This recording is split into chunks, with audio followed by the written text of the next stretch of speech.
Okay, and at this point we push this button to off position, and when you close the door the steps stays out. It's so much easier when you're already camping to wait for the steps to go in and out. At this point we are already level, so since we're already on this side of the RV, I'm gonna show you a little thing about the generator. The generator works when you drive for you to use AC. So basically it's gonna give you 110 so you can use just about everything in an RV. Sometimes when the generator overheats, it might shut off just so it doesn't break down. So what you have to do is just let it wait about 10-15 minutes, and when it cools off you basically open the cover, and right in here there is a little plug, a switch. It's like a circuit breaker.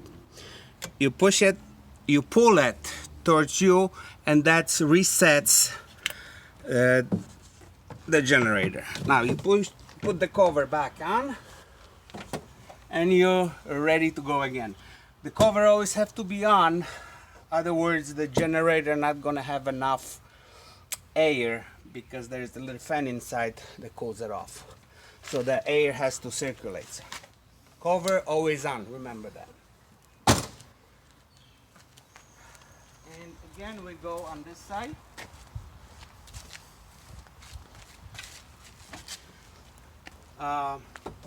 We do have this plug that was in, and we take this plug.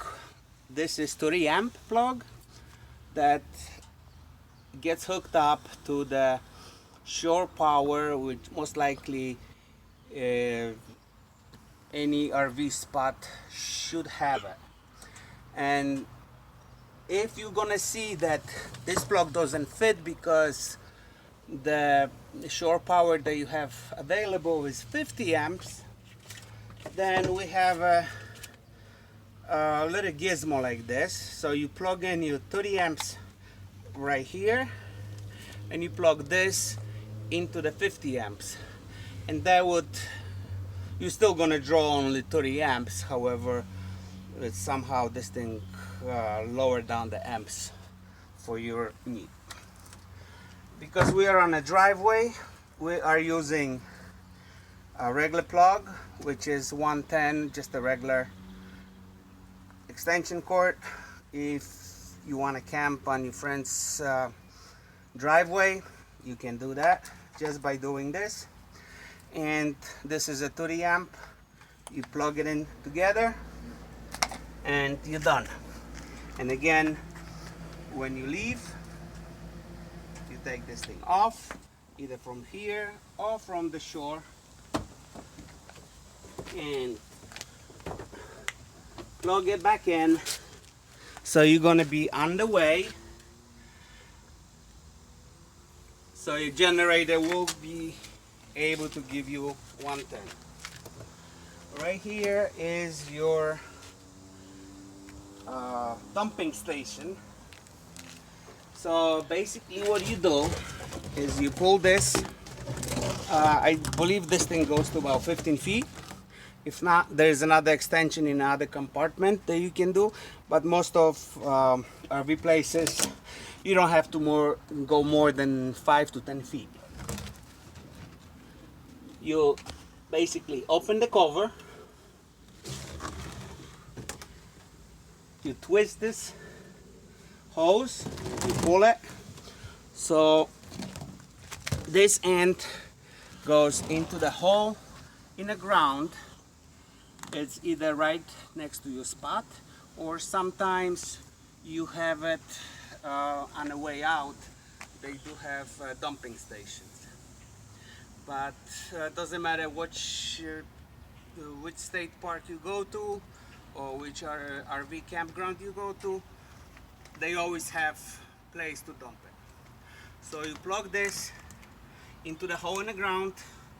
There is provided, depends on the way out or right next to you. And what you do here is you always empty the black water first. It says black waste and it says gray waste. So you always open the black first, so all the stuff from your toilet goes out, and you can hear this nasty sound, that kind of plump plump. As soon as it stops, you take the lever and you push it in. Now you repeat the same thing with the gray wastewater, and you pull it, and then you can hear the water go down. And gray water is obviously cleaner than the black water, and by doing this you kind of cleaning the hose so it doesn't stink as much. When you do that, you push the lever back in, you take the plug out, cover it, and right here we have this little gizmo that basically connects to the end, and right here you put the clean water. Most likely it's not going to be potable water, but you do have almost every dumping station do have a water to clean your hose. You put the hose in, push the lever, and you clean the hose on the inside. When you're done, obviously you go backwards, put this back in, the hose is clean.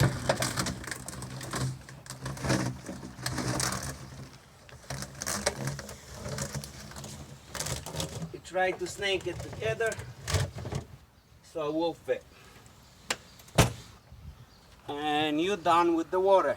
Every time before you leave, you always do this little maneuver just to make sure everything is closed. Same thing goes with this. Just about every cover, see, those are compartments for your stuff, and to make sure you're not going to lose anything, you just do this little trick to close it. Now, if for any reason you're gonna lose power, or your battery is off, or for some reason you cannot put the slide outs in, right in here you do have those little iron thingies. That's the same one that I was using for opening the awning. You push it right in here, and as soon as you grab the end, you can manually, it goes kind of hard, but you can manually push the slide out in. You do have to use two of them, and you do have two of them. So one goes here, and the other one goes here. And basically, you just keep cranking it until the whole slide out goes up. In this compartment right here, on the end right underneath your bed, you do have a spare tire. You do have a jack to lift up the truck, and I think there's some other things that you can probably find really useful. Whenever you change the tire, you cannot lift the RV with the jacks. It's not recommended for the safety reason, and also the jacks should not lift the wheel above the ground when you leveling it. So that's why you do have the 25 ton jack to jack it up. Okay, just make sure this thing is closed.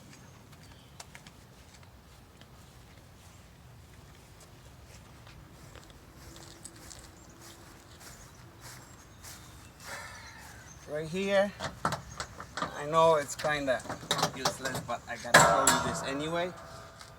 When you open the hood, you have your check oil. You got check your transmission fluid. You have your radiator fluid, and it should be about right here. It says called fill level. So it's just like any other car. You always do have to check all the oil levels.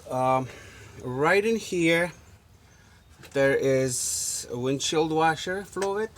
I do recommend that you keep it full, because when you go on the road, it's not like your car. This thing grabs just about any fly that you can find. Always end up on your windshield, and you will gonna need the windshield wiper being wet. And if you don't have any fluid, it's gonna be tiring. I can guarantee you that. So if you don't have a fluid, you can buy it on a gas station. Just put the regular water until you get to the place that you can replace it. It's very recommended that you have it always full. When you close it, make sure you lock this so the stop doesn't open up during the travel.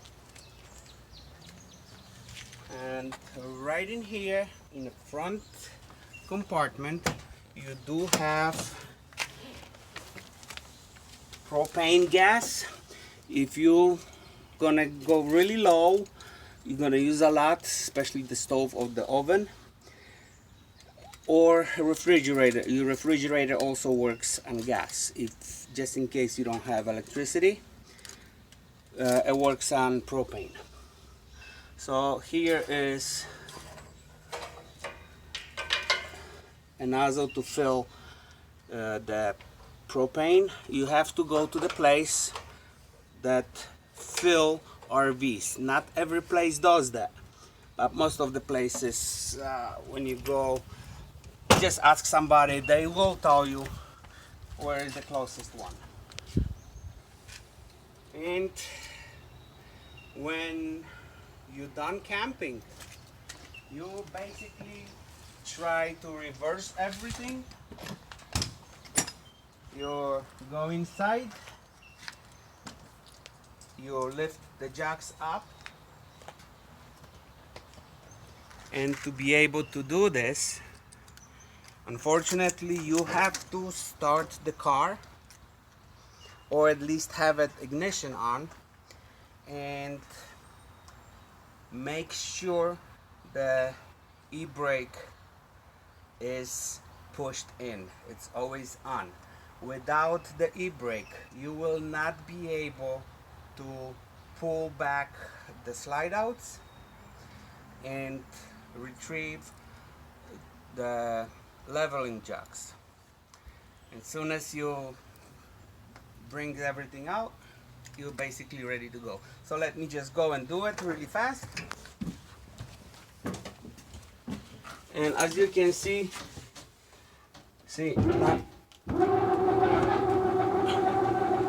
well, I guess it works. I think it's working with the battery.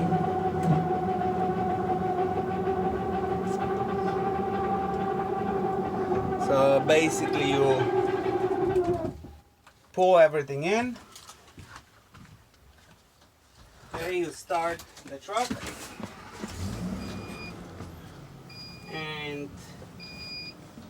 turn it on, all up, and all the jacks are going in.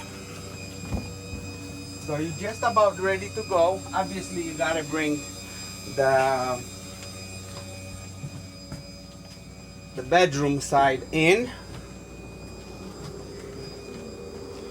and again you're just reversing it.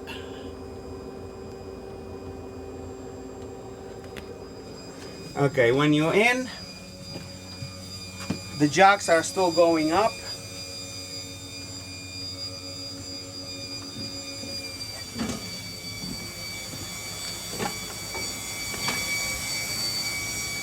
You make sure the plug from the shore power is plugged into the generator plug. As soon as this is done, I'm going to show you how to operate the generator.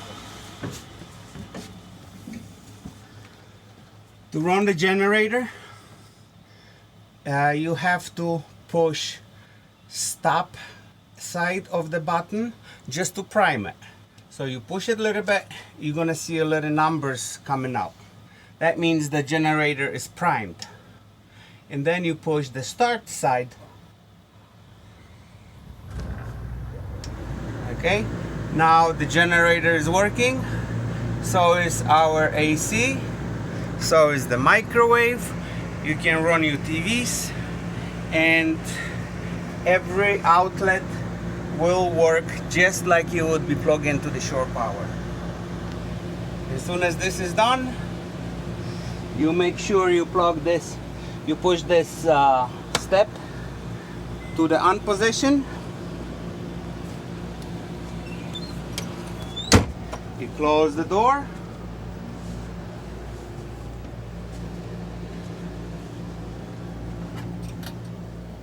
You see all the jacks are up. You release the brake and you're ready to go. Put it on a drive and goodbye.